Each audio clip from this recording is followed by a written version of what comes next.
We start here. The transfer window is open with plenty of clubs getting straight down to business. As you can see, our reporter Mark McAdam is here. He's got his finger on the pulse with everything going on. Mark, good to see you. First of all, how big do we expect this summer to be? The window's open.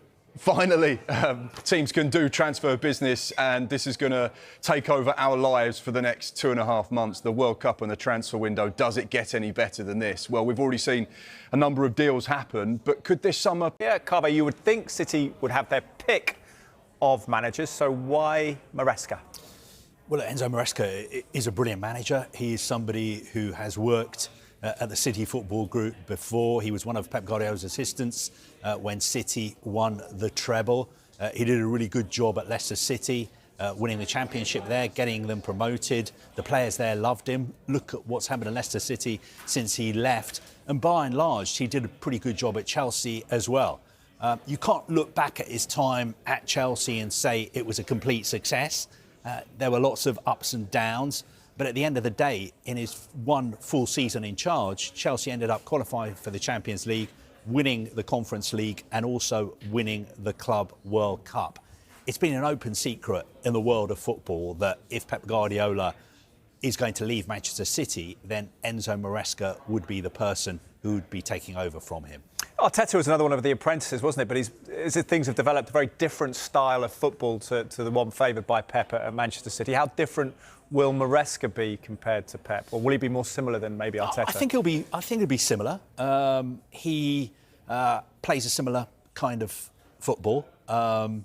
He is very into possession, positional play, very technical. Some of his previous players have described him as somebody who coaches a football team as if he's playing chess.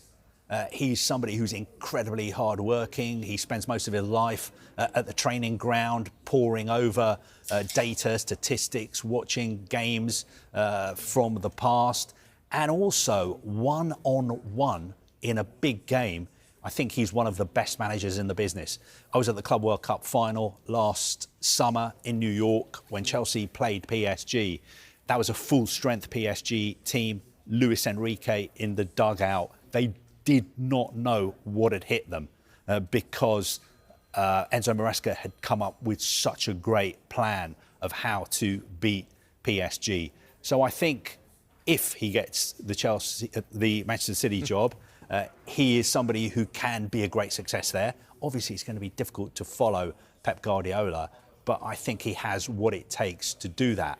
Having said all that as well, it's not going to be totally plain sailing if, a lot of ifs, if Pep Guardiola decides he's leaving, if Man City decide that they want Enzo Maresca, it won't just be as easy as picking up the phone and getting Maresca, because of course he's still contractually tied to Chelsea. When he left Chelsea at the start of this year, I still think he had 3.5 years left on his contract. His departure was very, very acrimonious. I imagine, although I don't know for sure, that lawyers are involved, and I would imagine that lawyers would need to get involved again if he was to move to Manchester City.